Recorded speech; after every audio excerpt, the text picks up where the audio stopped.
Bom dia, meu nome é Nívia Coelho Vinas, sou estudante de graduação do curso de Odontologia do Centro Universitário Unifaz e interna do Serviço de Cirurgia e Traumatologia Bucomaxilofacial da Universidade Federal da Bahia. Vou apresentar o trabalho com o tema intitulado Tratamento Cirúrgico de Fratura de Mandíbula em Acidente Motociclístico, um relato de caso. As coautoras deste trabalho foram Letícia Carneiro de Lima Oliveira, Juliana Maria Araújo, Fátima Caroline Dutra e Xenaz Farias Hassan. Agora eu vou falar um pouco sobre a anatomia da mandíbula. Então, a mandíbula é o osso mais forte e o único osso móvel da face. Ela, com o osso temporal, forma a articulação temporomandibular e é considerado um osso de anatomia complexa devido às suas diversas inserções musculares e também relações anatômicas. Além disso, o osso mandibular ele possui importantes funções no sistema estomatognático, como mastigação, deglutição, fonação e estética facial. E devido à sua topografia, a anatomia e projeção mais anterior, ele se torna um osso muito exposto, tornando-se também suscetível a traumas. E é por isso que a fratura mandibular ela é a segunda mais comum entre os ossos da face.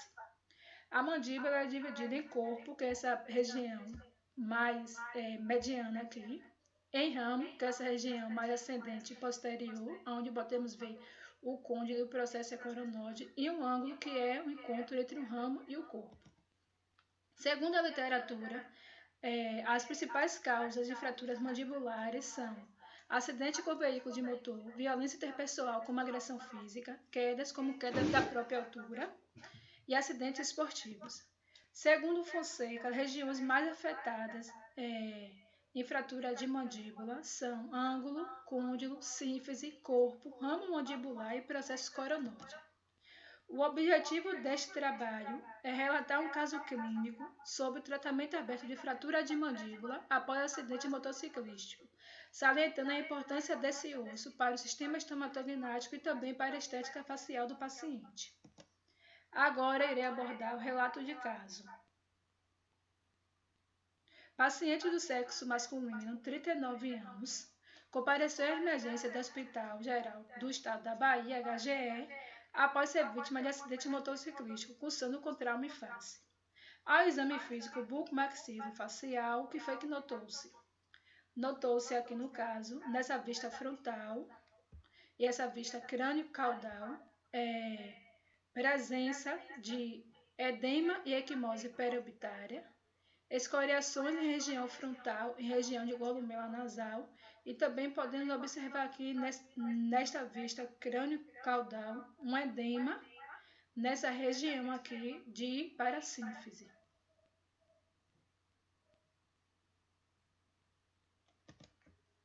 No dia que o paciente se apresentou à emergência, foi realizado um exame físico intraoral, que nesse exame físico notou-se mobilidade atípica, manipulação da mandíbula, distopia oclusal, que foi degrau em região de canino e premolar, como podemos observar aqui, mordida aberta à direita, como podemos observar aqui nessa imagem à esquerda, e também podemos notar aqui a odontossíntese com fio de aço em posição nos elementos das unidades dentárias 32, 33 e 34.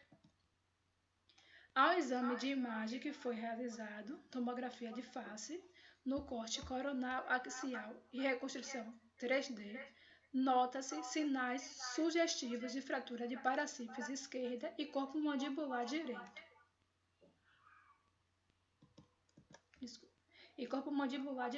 Então, após o diagnóstico, ele foi feito o exame clínico junto com o exame de imagem, porém, o padrão ouro é um exame clínico para chegar ao diagnóstico dessas fraturas. O tratamento instituído foi a osteossíntese da fratura complexa da mandíbula através do tratamento cirúrgico aberto. E depois foi realizado o acompanhamento desse paciente com a equipe CT-BMF após o procedimento. Então, agora, após o diagnóstico, após se chegar ao diagnóstico, o tratamento escolhido foi o tratamento cirúrgico aberto, onde foi realizado o acesso intraoral em fundo de vestíbulo anterior da mandíbula do lado esquerdo, para ter acesso aos coto-ósseos fraturados na região de parasínfise, como podemos observar aqui nessa imagem à esquerda. E acesso rígido do lado direito para ter acesso aos coto-ósseos fraturados na região de corpo mandibular direito, como podemos observar aqui nessa imagem à direita.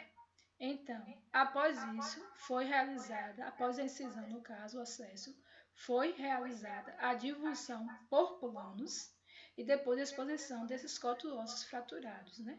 Depois disso, foram feitas a redução e fixação interna rígida, utilizando placas e parafusos dos dispositivos Load-Share do sistema 2.0.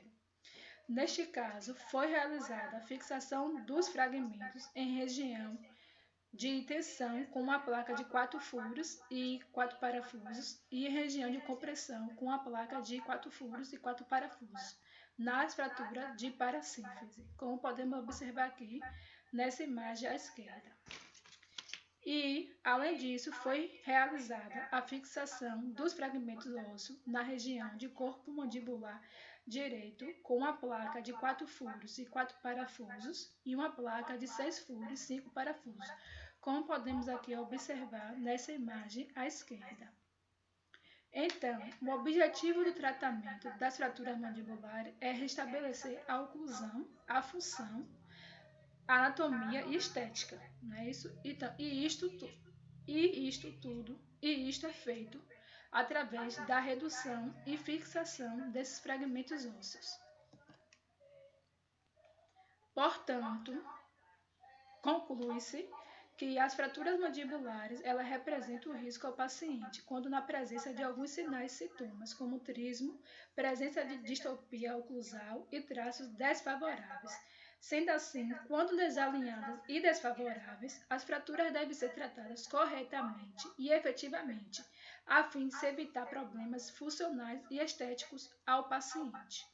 Aqui são as referências que eu utilizei para fazer esse trabalho e muito obrigada.